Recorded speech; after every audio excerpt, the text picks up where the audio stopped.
یہ جو سحری اور افطار، یہودی جو تھے نا وہ سحری نہیں کرتے تھے، سحری کا نام و نشان نہیں تھا، روزہ رکھتے سحری نہیں کرتے.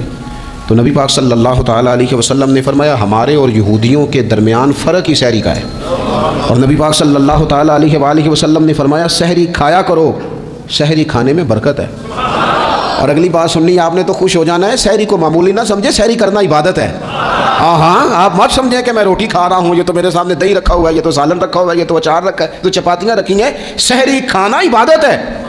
آپ صبح اٹھے، آپ کی تو روٹین ہی اور تھی، تو 7 بجے کھاتے تھے، 9 بجے کھاتے تھے. یہ جو آپ صبح کھا رہے ہیں اٹھ کے سحری میں، اپنی مرضی سے تھوڑی کھا رہے ہیں، یہ تو کسی کے کہنے سے کھا رہے ہیں، یہ تو کسی کے بٹھائے بیٹھے ہیں. یہ جو سحری کا لنگر ہے یہ رب رسول کی رحمت کے ساتھ عطا ہوتا ہے، یہ کرم ہے، یہ اللہ رسول کے بٹھائے بیٹھے.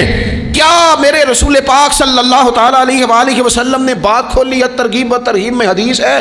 اللہ کرے یہ کبھی چسکا لگ جائے، یہ والا مزہ آ جائے، تو پھر تو گھر میں دسترخوان نہیں بچھا ہوا ہوگا، پھر تو رنگ ہی کوئی اور ہوگا.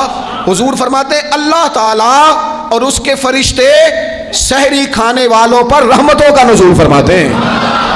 کھائی روٹی جا رہی ہے، پکا ہوا کھانا ہے، لیکن حضور فرماتے ہیں رب بھی رحمتیں فرما رہا ہے اور اللہ کے حکم سے فرشتے بھی رحمتوں کا نزول کر رہے ہیں سحری کھانے والوں پر.